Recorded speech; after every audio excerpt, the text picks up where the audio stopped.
Señores, hablaremos hoy sobre la vida en las ciudades de la China durante la dinastía Han.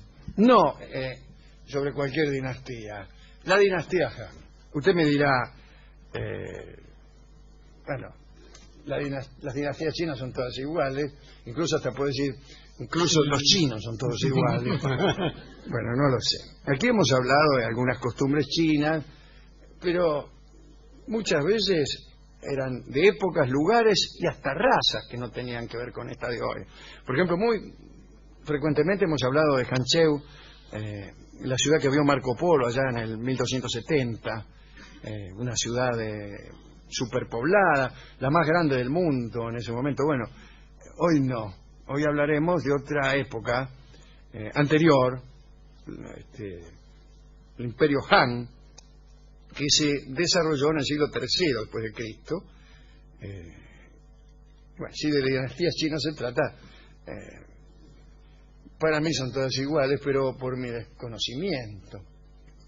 ¿Me entiendes? Son todas iguales como son todas iguales las letras de un libro para un analfabeto.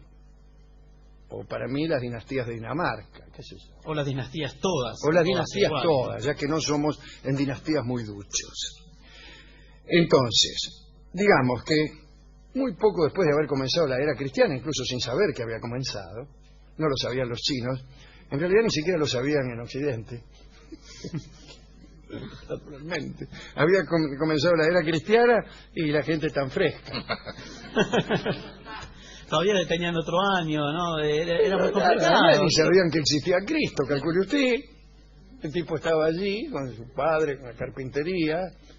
No había empezado su prédica. Estamos en el año 15 de la era cristiana y no sabemos nada. Claro. Seguimos contando los años desde el 750 y tantos antes de Cristo en adelante, la fundación de Roma, y muy contentos. Y en la China igual. En la China usted iba. Eso es decir, imagínense. Sí. Usted se trasladaba a la China, a la ciudad de Chang'an, que era la que estaba de moda en esos años, y preguntaba qué año era y le decían cualquier cosa a los chinos. Claro. O le decían lo que a usted le parecía cualquier cosa, dada su proverbial ignorancia del idioma chino. Problema tenían los que, por ejemplo, cumplían 17 en el año 12, ¿no? A partir de... Efectivamente, cristiana, ¿no? Efectivamente. Por suerte que no habrían vivido 3 o 4 años. Imagínense si hubieran sabido la cantidad de giladas que se hubieran dicho. Ahora empezamos a contar para adelante, nene, etc. Por suerte estaban en total ignorancia. En esa época, más o menos cuando nació Cristo, un poquito después, hicieron un censo en el Imperio Chino. Hacer un censo en aquella época era muy difícil, sobre todo en la China. ¿Por qué sobre todo en la China? No por falta de funcionarios ni de organización, sino por sobra de gente. Siempre fue más difícil hacer un censo en la China que en San Marino. Bien, este censo del imperio, cuyas cifras tengo aquí recién llegadas. Las terminaron ahora. Las terminaron ahora. Tuvimos mucho tiempo para procesarlas. Hace 10 minutos tocó el último. Arrancó entonces 12 millones de hogares. O sea, 60 millones de personas, cifra comparable a los 70 o 90 millones del Imperio Romano en la época de Augusto, bueno, comparable a muchas otras cifras, por ejemplo, a la distancia que hay entre la Tierra y el Sol, qué sé yo. Si se trata de comparar cifras, podemos compararla también con la edad de mi tía Dora, que es menor. Algo menor. Sí. Sin embargo, parece que las cifras chinas no eran reales. Ya empezamos, recién lo terminamos y ya empezamos a sospechar del censo. Debe ser impugnado. ¿Qué pasó con la impugnación de todos los comicios que había? Sí, bueno, quedaron ahí. Esto también ha sido impugnado. Parece que las cifras no eran reales y quizá había más gente, porque en todo el sur de China, al sur del río Yangtze, ese que ahora están encauzando con fenomenales represas, dice...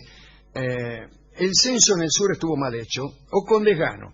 ¿Qué quiere decir censar con desgano? Hoy te cuento la mitad. Sí. Te asomás a ojito. ¿Cuántos son acá? 7. Ponele 5. O sea que el chino es exagerado. Sí. Y el censista chino Peor. cuenta con ese con esa exageración y te baja. ¿Cuántos son aquí, señor? 17, 4. Sí. Muy bien. Y parece que de esos 60 millones, solo 6 o 7 millones vivían en las ciudades. Sin embargo, en las 1.587 provincias, 1.587 provincias tenía el imperio. Calcule, si a uno le cuesta aprenderse las 22 provincias, 1587. 1.587 para los niños chinos serían... Lindo para llevar historia. O Sí, geografía, claro. ¿no? A ver, dígame las provincias. Y ¿Cómo para no? jugar al baldero, acá hay un truco que se llama las 14 provincias. Imagínense las 1.587. Claro. Se te corta el violín. Bueno, el caso en que en cada una de estas 1.587 provincias había al menos una ciudad, que era su centro administrativo. Si bien las populosas provincias del norte tenían varios centros urbanos, la mayoría de las provincias tenían unas ciudades muy chiquitas, 100, 200 chinos. Las dos capitales del imperio Han eran Chang'an y Luoyang, y tenían una población de alrededor de Chang'an era más grande, tenía 250.000 habitantes, y Luoyang 125.000. Las calles de estas ciudades, atención, dispuestas en forma perpendicular, como suele ser en Argentina, en virtud de la forma fundadora de los españoles. No ha sido siempre así, ¿eh? No fue de cuadrícula, usted dice aquí en Argentina o en No, otros no ha sido lugares? siempre así en el mundo. Ujú. Y yo lamento esa forma cuadricular del damero. Lo lamento, desde el punto de vista de la belleza arquitectónica. Ujú. No es lindo, ¿no?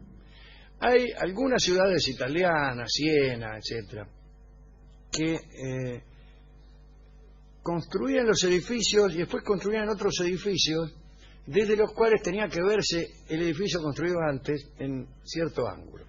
Y algunas calles las hacían tomando una curva para que no se viera, por razones desde luego artísticas, pero también estratégicas, para que no se viera dónde terminaba la calle. Qué lejos o qué cerca estaba el río o el campo o el bosque. Entonces vos veías hasta una cuadra y pico, después la calle doblaba. Y tu visión era siempre de construcción calculada. Calculada para la belleza, no calculada para el capricho. Y no termina en ningún suburbio eso, ¿no? Porque Termina en un suburbio, pero vos no lo ves. Entonces, la ciudad da una sensación más sólida. Esa es la idea que tenían los italianos, que no tenían los españoles. Otros han reemplazado ciudades así por otras más directas, como pienso en París, del arquitecto Haussmann, que es una ciudad construida para que las tropas puedan desplazarse por la ciudad y, llegado el caso, dominar fácilmente a los muchachos. Bien.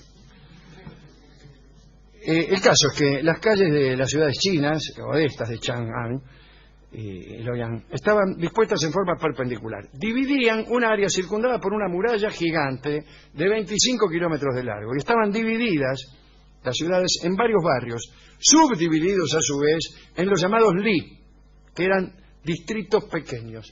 Había 160 distritos en Chang'an, y cada li estaba rodeado de una murallita, también de una pequeña muralla. Los chinos siempre estuvieron fascinados por la muralla. Hicieron la inmensa muralla china, la mediana muralla que rodeaba la ciudad y la pequeñísima muralla de los li. Cada uno de los 160 li tenía su muralla, y en cada murallita había una sola puerta. Los habitantes de 2 distritos vecinos solo podían comunicarse por esa puertita. Ahora bien, esa puerta te la cerraban a la noche, y no podías pasar de un barrio a otro por la noche. Para anunciar la apertura de la puerta tocaban el tambor. Para cerrar me imagino que también. Sí. Ya que tocan cuando O sea, te abren, pues tocame cuando te cierran. Claro, ya que compramos el tambor. Sí, pero ¿sabe qué? Ahora estoy pensando, por ahí usted está abriendo y a mí me va a parecer que cierran, o viceversa, y arma una confusión mejor. Supongamos una trompeta y un tambor. Ahí está. Ahí está. Cuando me la cierra, toque el tambor, y cuando me la abre, me toca la trompeta. me toca la trompeta, por favor. Como hace Gillespie. Muy bien. Los habitantes que por ahí estaban visitando a un pariente en un distrito lejano y lo chapaba la noche, tenían que quedarse a dormir ahí, muy a menudo, porque les era imposible atravesar las distintas puertas luego de la caída del sol. Eran frecuentes las protestas frente a las puertas. Imagínate, por 2 minutos, ¿qué les cuesta? Yo qué sé. Abrir. Me imagino. La puerta se cerraba con la salida de la primera estrella. Y el que se la perdía se quedaba encerrado. La planificación urbana de las ciudades del Imperio Han, de la dinastía Han, se regía por una serie de antiguas ideas que se resumían, atención, los que leen revistas de arquitectura y de esoterismo, se resumían con las palabras Feng Shui, que aclaro para los que no dominan el idioma chino, que son muy pocos, quiere decir viento y agua. Quiere decir que el idioma chino es facilísimo. Viento se dice Feng, agua se dice Shui, y así por el estilo. Ya está. Ya estamos para viajar. Ya estamos para viajar. Todo estaba construido para protegerse de tempestades e inundaciones. Además, el emplazamiento de una ciudad se elegía a través de complicadísimos cálculos para asegurarse, querido Barton, de que ningún mal espíritu perturbara a los habitantes. Preferían los chinos, dice este cronista, aliarse a la naturaleza antes que oponerse a ella. Objeción. ¿Qué quiere decir esto? Aliarse a la naturaleza y no oponerse a ella. Por ejemplo, claro, si vas a hacer ejemplo, una usted va a cruzar de... un río, hay un río, en vez de hacer un puente, usted se tira al río y se moja. No, eso quiere decir no oponerse a la naturaleza. O lo ataca un tigre y usted se deja comer en beneficio de la cadena alimentaria. No, pero imagínese que hay que hacer, por ejemplo, ellos que utilizaban tanto el mimbre o ese tipo tienen que hacer, no lo van a poner contra el viento. O sea, ponelo para que el viento raspe y no se caiga. Eso debe ser eso. Es decir, es inútil escupir contra el viento. Exacto. El cuadrado era la forma clásica de las ciudades chinas, básicamente porque se creía que la Tierra era cuadrada. Qué curioso que los españoles también hayan elegido el cuadrado, siendo que ya no se creía en esa forma. En cambio, los chinos creían que el cielo era redondo, lo cual me imagino produciría enormes desajustes en los bordes del horizonte. Claro. El caso es que también pensaban, creo que con toda justicia, que el cielo estaba sostenido por 4 columnas. Hemos hablado de una cosmogonía china según la cual se explicaba la eclíptica, la inclinación del eje de la Tierra, en virtud de la caída de una de estas columnas. Parece que un animal mítico, no me acuerdo cuál era, había inclinado un poco esta columna. Había una de las 4 columnas estaba medio pachucha, y esto explicaba, brillantemente por cierto, el pequeño ángulo que hay, que se llama la eclíptica y que es la inclinación del eje sobre el cual gira la Tierra. Bueno, la vida en la China estaba a cargo de las autoridades en todos los aspectos, ¿no? Todo era muy rígido hasta que aumentó tanto la población que no hubo manera de sujetar a cada cual en su barrio durante la noche. Claro. Es que vio tanto no oponerse a la naturaleza te nace mucha gente. Es verdad, pero también ya que no se oponían a la naturaleza porque no dejaban que la gente obedeciera a su naturaleza y anduviera por el barrio que quisiera. El caso es que no lo hacían. A diferencia de las ciudades de Occidente, las ciudades en China no desarrollaron absolutamente ningún papel a favor de la industria y el comercio. Su independencia nunca fue tanta como para librarse de las ideas jurídicas, políticas y religiosas tradicionales. Entonces eran ciudades muy densas, los ricos mismos tenían poco espacio. Todos los patios eran chicos. Ahora, eso sí, tenían siempre un jardincito. La densidad era, agárrese, no, de ahí no, 40.000 habitantes por kilómetro cuadrado. 40.000. Como perejil en maceta, va. Sí. El aislamiento se mantenía mediante la disposición de la casa china tradicional centrada en el patio. Las casas de los ricos tenían 2 patios, el de adelante y el de atrás.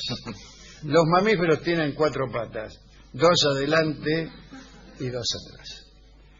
Era una porquería, por majita que uno tuviese. Estabas amontonado, aislado y encerrado de noche, no podías tener una novia en Saavedra porque tenías que verla de día y Claro. lleno de familiares que no hacían otra cosa que mirar con esa mirada terrible que tienen los chinos con los que están de novio.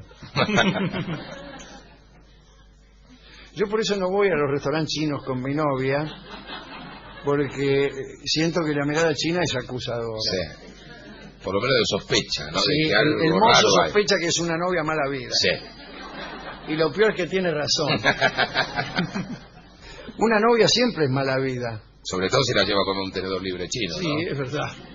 Pero una novia siempre es mala vida porque se conquista sobre la desgracia de algún otro, que es el novio anterior. Yo nunca he visto que una novia se consiga con un plan de ahorro previo. Muy bien. Pero más allá de estas consideraciones, China. discúlpeme, quienes más sufrían en aquella organización eran las mujeres. Imagínense, el hombre gobernaba en la casa, estaban los ancianos, estaban los sirvientes, pero las mujeres eran encargadas de todas las tareas de limpieza. Las lecciones para las mujeres escritas por Pan Chao, la hermana del emperador Pan Ku, naturalmente que la hermana de Pan Ku se tiene que llamar Pan Chao, dan una idea de lo que era el matrimonio durante la dinastía Han, una basura. El hombre debía casarse entre los 16 y 30 años y la mujer entre los 14 y los 20. El matrimonio entre personas del mismo apellido estaba terminantemente prohibido por miedo a que la pareja tuviese un ascendente común. Esta norma, iniciada en la dinastía Zhou, todavía sigue vigente en la China actual. Y hay apellidos muy frecuentes en China que se repiten muchísimo. 1/10 de la población se apellida Li. ¿Qué tal Li? Por ejemplo, Bruce Lee o Christopher Lee. O sea que si usted se llama Lee, tiene muchísimas chances de enamorarse de una chica con su mismo apellido. Bueno, no van a dejar que usted la vea. Encima viven ustedes en barrios separados y tienen que andar ocultando su amor entre 40.000 habitantes por cada kilómetro, lo cual es una porquería. Bien. El día de la boda, a la mujer le afeitaban la cabeza. ¿Un chiste era eso? Sí. En China se cuenta siempre este chiste que no sé qué gracia tiene. ¿Sabés qué le hacen a la mujer el día de su boda? No, contesta Lee. Y Lee responde, le afeitan la cabeza y todos mueren de risa. Y le preguntan, ¿y al novio? También. Sobre la parte afeitada, es decir, la cabeza, se agregaban trenzas, a veces las mismas que le habían quitado.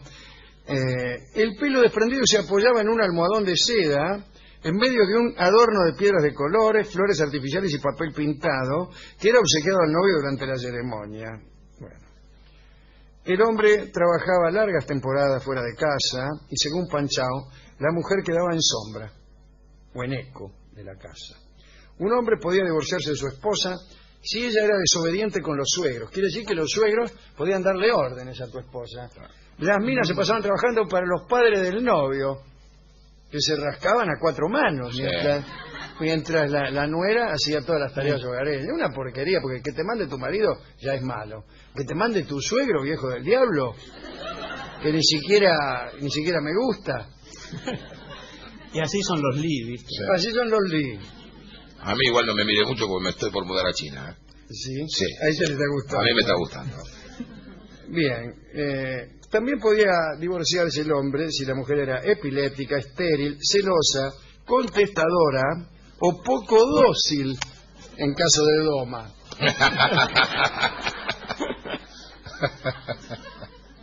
Pan Chao escribió: el respeto y la sumisión son el único sostén de la mujer. No crea. ¿Qué tal? Te presento a el respeto y la sumisión. Señorita. Con ustedes el respeto respeto y la sumisión. Bueno, Una mujer deseosa de conservar su matrimonio no debía disgustar nunca a los padres del marido, como ya he dicho. Incluso la viudez tampoco significaba la libertad, porque seguías, disculpaba que te diga, sujeta a tu suegro. Sí. Si moría tu marido y te empezaba el suegro a mandar a Sí. limpiar el baño cada 5 minutos. A veces la amenazaban con nuevos matrimonios y ella no podía negarse, salvo que entrara en un retiro espiritual que era todavía peor, ¿no? Las concubinas no eran consideradas parte de la familia, tenían un estatus menor, etc. Dentro de las labores de la casa, fuera de las labores de la casa, hablaré de los pies de las chinas.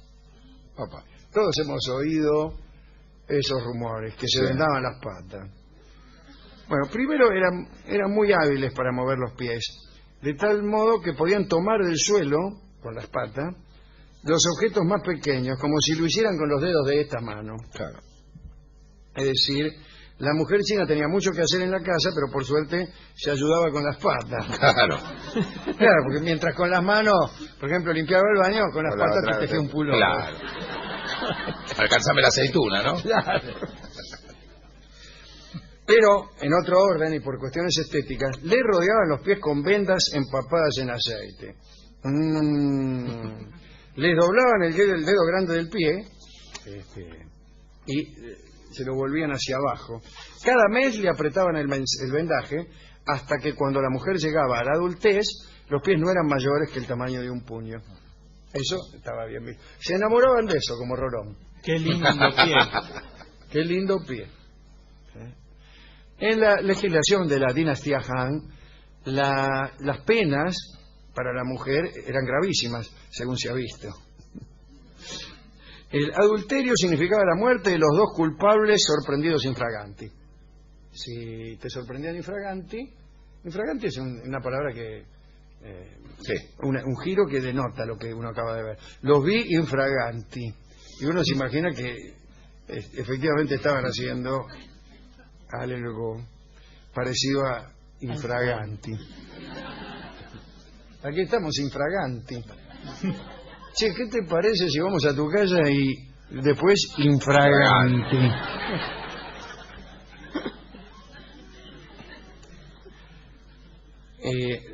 Sorprender infraganti a adúlteros era fácil, dada la pequeñez de las ciudades y la alta densidad de la gente. Sí, Se daba vuelta y ya encontraba unos adúlteros. Con un solo patio no había mucho para dibujar, Bueno, la mujer en estos casos era sometida a un espantoso suplicio. Dentro de una bolsa guardaban unas cuchillas. Cada cuchilla llevaba la inscripción de la parte del cuerpo donde debía ser aplicada. Entonces el verdugo iba pelando las cuchillas dentro de la bolsa como a la lotería. Claro. Decía, La que te toca, te toca. el ojo.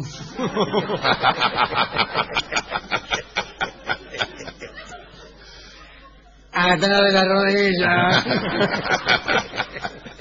Qué lindo para reemplazar al barquillero en la playa, Sí, ¿no? también. Con las cuchillas. ¿Quién quiere jugar? Muy bien. Si una mujer se atrevía a golpear a su marido en el escracho, se le propinaban 100 palos. Bueno, esta sociedad era el infierno de María Laura Santillán. Sin embargo, si vos matabas a tu mujer, por lo menos te aplicaban la pena capital. Te mataban también.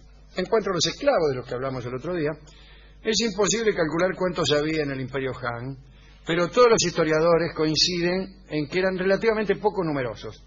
Había algunos esclavos del Estado, la mayoría se encargaban del ganado estatal. En las minas de hierro trabajaban únicamente los delincuentes, no como aquí que los delincuentes trabajan en otros cargos. El trabajo obligatorio propiciaba la mano de obra necesaria para las obras hidráulicas, transporte de grano, qué sé yo. Último detalle. Había derechos civiles para los esclavos. Un amo no podía matar al esclavo. 2 príncipes fueron ejecutados por haber ordenado matar a sus esclavos y Wang Man hizo que uno de sus hijos se suicidara por haber matado a uno. Suicidate, nene. Difiere, como hemos visto, con la antigua Roma, donde, según decíamos el otro día, el padre de familia hacía lo que se le daba gana con los esclavos. Bueno, esta era la ciudad en la dinastía Han. Hemos visto la horrible vida de las mujeres, etcétera. ¿Y a quién dedicar entonces este viaje por la China. A mí me gustó mucho más la ciudad de Hangzhou, que hemos visitado hace años, que era una ciudad llena de canales, de borrachos, de casas de baños, de cortesanas y de bomberos, porque como casi toda la ciudad estaba hecha de bambú, Claro. la que usted dijo, Se prendía fuego se enseguida. prendía fuego a cada rato. A cada rato. Pasaba un dragón, ponele, suspiraba Chavo Espeleta, ¿no? y ya tenemos un Tenemos un barrio menos. incendio. Y ahí los bomberos estaban todo el rato, ¿no? Claro. Esa me gustó mucho más, esa ciudad. Pero esta es una linda locación para una comedia de enredos, por ejemplo, ¿no? Esta de la ciudad de puertitas, para, murallas. para el cine, los barrios con una sola puerta para entrar y salir, el adulterio con una pena terrible, cosa que cuando decía un adulterio en París 1960, con el Licaron, no le mete miedo a nadie. Pero aquí sí, casi es una obligación ciudadana el adulterio en Francia. Pero en la China, en la dinastía Han, te matan, ¿no? Sí. Extraordinario, es una gran idea para una comedia musical. Ujú. Los adúlteros de Chang'an. Entra por una puerta, sale por la otra. Todos con máscaras los actores, cosa que el público no sepa quién es uno y quién es otro, cosa que de todos modos ocurre en algunas comedias musicales. Claro. Bueno, ¿a quién dedicar esto? Desde luego a la mujer china. Curioso, en quechua, China es mujer, ¿no? La mujer china sería una insistencia molesta. A las chinitas. Y a todos los chinos que siempre han sido muy industriosos y siempre se le han pasado inventando todo. Los fideos, la carretilla, el timón, el estribo, el sismógrafo, la imprenta, los cohetes. Los cohetes. Los cohetes. Yo cuando llega Navidad y empiezo a tirar cohetes, Se acuerda de los chinos todo me el tiempo. acuerdo de los chinos. El viaje de Marco Polo a la China, cuando se encontró, ni siquiera con los chinos, se encontró con con los del Kublai Khan, que eran mongoles. Mongoles, claro. Y él creyó que eran chinos Sí, porque, por la carita. porque incluso los otros no lo desengañaron. Claro. Como los chinos, habían tomado el imperio después de Claro. todo, ¿no? Y entonces el emperador, el Kublai Khan, qué sé yo, le habrá dicho, le va a mostrar ahora todas nuestras habilidades. Y le dijo Y a le los abrió. cortesanos, a ver, dice, Mostrale, abrirle dos Mostrale. paquetes de espagueti para que vea. sí, no, y tírense unos cohetes acá para el muchacho. Tira un rompeportones para el muchacho que viajó tanto. Claro. ¿Qué le parece? No, de Marco Polo. Dijo, Mirá vos. cuando vuelva, dijo Marco Polo. La joda que se va a ¿Qué es lo armar. que voy a hacer en la corte de Venecia? No me para nadie. En Venecia le decimos distinto. Bien. A todas esas personas vamos a dedicar este tango que debió haber sido No salgas de tu barrio, por Azucena Maizane, pero ya lo cantó Karina Biorlegui en Mar del Plata. ¿Vio cómo es Karina Biorlegui? No Con le tal gusta. de arruinar programas posteriores, canta tangos que corresponden a otra parte del sitio. Hoy entonces vamos a escuchar a una amiga de Karina Biorlegui, lo cual le va a dar mucha más bronca. Escucharemos a Ruth Ataguirre, que ha grabado el tango La viajera perdida, que se refiere con toda certeza a una china que fue a visitar un pariente, a un Li de Chang'an, y la agarró la noche y se perdió. Se perdió. Imagínense, 160 litros, la puertita sola. Claro. Se perdió, y La viajera perdida es un tango de Héctor Pedro Blomberg que refleja, o mejor dicho, que no refleja, que está hecho en atención a esas chinas perdidas durante el Imperio Han, pero que para disimular ha sido situada en principio del siglo XX en un barco de Francia en un puerto español. Detalle que no hace sino certificar la veracidad de lo que estamos diciendo. Nuestra metodología es la metodología del inquisidor. El inquisidor trabaja así, como hemos dicho alguna vez aquí. Te hace una pregunta. Por ejemplo, recitame los 10 mandamientos. Si vos los recitas es porque el diablo te lo sopla. Claro. Y si vos no lo sabés es porque el Sos diablo te pecador. impide recordarlo. Claro. De manera que no hay manera De zafar. de Del escapar asunto. de nuestra lógica. Claro. La lógica del inquisidor se aplica no tanto en la Inquisición, ahora, sino infinidad de foros de psicóticos, neuróticos, etcétera, que están ahí interrogando personas para ver, para sacar conclusiones. Mejor dicho, no para sacar conclusiones, sino conclusiones para, que ya tenían ellos, para, ¿no? para sacar conclusiones que ya traían sacadas de la casa. Claro. Entonces, el procedimiento intelectual es ese. Claro. Siempre es. Si, por ejemplo, analicemos una situación histórica, la gestión histórica de una forma de manejar el Estado. Si esa gestión fracasa, es porque efectivamente, tal como venimos, teníamos razón cuando decíamos que el camino era muy duro. Claro. Entonces justifica la matanza de 1 millón de personas. Y si tiene éxito, desde luego tiene éxito. O sea, no hay manera de que el inquisidor y el que tiene ese procedimiento en general, procedimiento denunciado por Karl Popper, un eminente epistemólogo, no hay manera de fallar así, porque ocurra lo que ocurriere, esas, él les llama pseudociencias, se encuentran un caso justificado. ¿Qué pasó esto? Ya lo decía. Pasó lo del otro, se murió el enfermo. Ya lo decía yo también. Dice, ¿cuál es la forma, querido amigo Freud, de falsar, de refutar su teoría? No hay. Lo que no quiere decir que el psicoanálisis no haya conseguido extraordinario resultado. Claro. Pero Popper decía, no lo digo yo, no digo nada. No, si no citar de memoria y mal cosas que han dicho otros, que para eso hacemos un programa. Popper decía, bueno, eso no es una ciencia, claro. Y todo lo que sucede viene a convalidarlo, entonces no hay manera. La falsación de la que hablaba Popper era descubrir algo que si ocurría, y vos te arriesgabas, tomabas riesgos, era que lo que vos decías no era cierto. Por ejemplo, la famosa teoría de la relatividad, convalidada por un famoso experimento de Arthur Eddington. Era un riesgo. Einstein decía, bueno, yo digo esto, y si esto no es verdad, tendría que suceder esto. Ahora, si yo digo esto, y cualquier cosa que ocurra, no sé si no demostrarlo, entonces no es una ciencia. Decía Popper, yo no digo nada. Demostrado entonces la pertinencia del tema musical, sí, tenemos la certeza. Merced a una elaborada sucesión de citas incorrectas todas, llegamos a la 1 de la mañana y comprendemos que no podemos escucharlo. Entonces vamos a hacer un experimento para ver si era verdad. Vamos a meditar durante 5 minutos, vamos a escuchar el noticiero y después, si verdaderamente captamos que La viajera perdida por Ruth Ataguile es un tango dedicado a los chinos, lo oiremos. Y si no, no.